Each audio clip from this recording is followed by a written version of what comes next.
Hi, my name is G. We're shooting the first video of the series. It's about health. So, in other words, is how do you spend money on your health and save money on taxes? Before I go dive into that section of the series, if you haven't watched the first video yet, please watch it. It kind of gives you a background in terms of context about those videos. So let's talk about it. How do you basically invest into your health and then save money on taxes? Well, at first, there are three things I think I have to mention that you guys should be aware of. I would say like the first one is the 10% rule. Just keep that in mind is, for instance, if you're making $50,000 for the year, and 10% of that is 5,000, right? So if you don't have more than $5,000 of health expense, more than likely it's not gonna be deductible. So keep that rule in mind. And um, when we're talking about that 10%, it's not only your income, because if you're filing your taxes with your spouse, it's your income and your spouse income. So if both of you make $100,000 for the year, both of you have to spend more than 10,000 in terms of medical expenses in order for you to be able to actually to deduct it. So that's the number one thing. Just remember that 10% rule. And then again, I'm talking in generals. The second thing, it might sound obvious, but it's definitely something that I should mention of, because sometimes I have clients who comes to me and they're like, "Oh, I have a medical bill, a hospital bill for like 25,000, and can I use that?" And I'm like, "Okay, did you pay it?" I'm like, "No, I haven't got a chance to pay it." Yes, you have to be able to pay it in order for it to be deductible.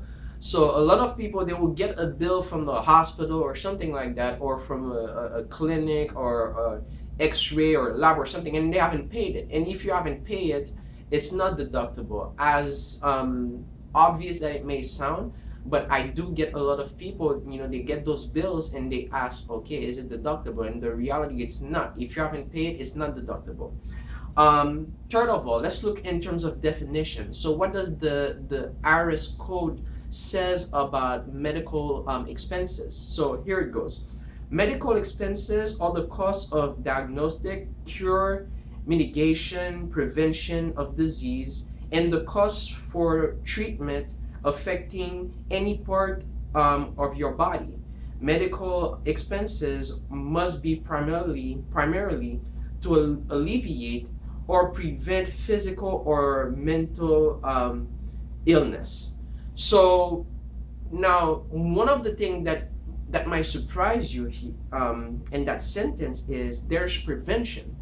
And a lot of time we don't think about this, because the tax code, yes, allow you to make some expenses in order for you to actually to prevent a condition. I'm going to cover this a little bit into further detail in the video, but keep that in mind, keep that sentence in mind. And then also um, we're gonna post those writing in the website, so you'll have a chance to actually to go and then look at it exactly what is the terminology that they use in terms of the tax code. So keep that definition in mind. So let's do a quick analysis now about what is deductible and then what is not deductible. So let's start about what is deductible. First of all, and I know last year was a big issue in regards to insurance, right? Now they require, most people to have insurance. Well, hopefully you know that insurance premium is deductible in your taxes. So if you pay those insurance premium is deductible in your taxes. Number two is prescription drugs. So if the doctor prescribe you some type of medicine or anything that the doctor will prescribe you to treat a condition will be deductible. Number three, the copay that you pay at the doctor, that's definitely deductible, whether it's 25, 75, 50, whatever the amount is, that's deductible. Medical expenses, for instance, if you have an x-ray or you went to the lab to get your a blood work or something like that, that is deductible as well. And then number five is your mileage. If you go to the doctor, the mileage that you use to go to the doctor, that's deductible. Now, again, I have to reemphasize on this. It's not only for you only, it's for you and then whatever member that's in your tax return. So if you are married and you have kids, you have to basically compile all of those information in order to show to the tax accountant to take those deduction into your taxes. So it's not only for one person, so it's for the entire family in the return. Now, what is not deductible? Maybe to your surprise, is diet food is not deductible. And another thing is, even in the tax code, they do have a section about weight loss, right? If you decide to go on a weight loss program, more than likely it's not deductible unless it's a you have a prescription from the doctor and then you're trying to prevent a disease. That would be deductible. Um, Life insurance payment. You might think that's deductible. I have a lot of clients who thinks that life insurance is deductible, but life insurance, unfortunately, is not deductible. Um, I have to mention this because sometimes I do get that funeral cost.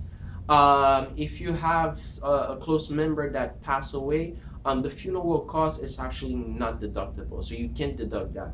I do get those questions from time to time.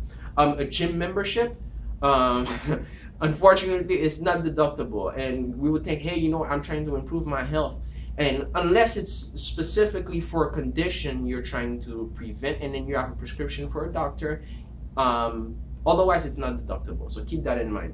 And then, for instance, over-the-counter medicine. So if you go buy a ibuprofen, for instance, at the drugstore, that's not deductible. Everything that you get in terms of over-the-counter will not be deductible.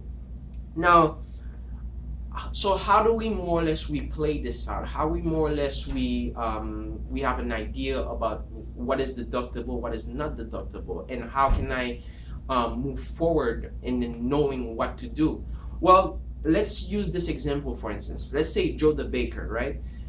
Joe the baker decided he doesn't feel good, he needs more energy, he needs to be more active. So he registered into the gym, and then he's starting to buy some water and eating some green vegetables because he knows, for instance, that's good for him, which it probably is. Now, if he does that, he gets the membership, he purchased the water, and then he purchased those green vegetables for him to feel better. Um, that won't be deductible in his taxes. So, that's one thing to keep in mind. But on the flip side of it, if he goes to the doctor and they happen to diagnose him that in his family, for instance, there is high blood pressure issues, and the doctor feels that, okay, in order for you to prevent this, you have to go ahead and then have a restrictive diet, you need to exercise more, so on and so forth, and the doctor gives you a prescription, and then he sends you to the nutritionist, they give you a prescription, then that is deductible. Okay, so at the end of the day, I would leave you with this: is if you're not to make sure that your items are deductible, go to the doctor. Go to the doctor and then try to get a prescription of whatever the condition is that you're trying to treat. Because when it comes to the tax law, it definitely wants you to do some prevention, okay? But at the same time, by following certain rules. So my recommendation is go see a doctor, and then from there get a prescription of whatever that you think that you want to prevent, and that will be deductible on your taxes. So let me say thank you. I appreciate your time for watching this video, and like I said, always check out our website, and then we'll love to hear from you.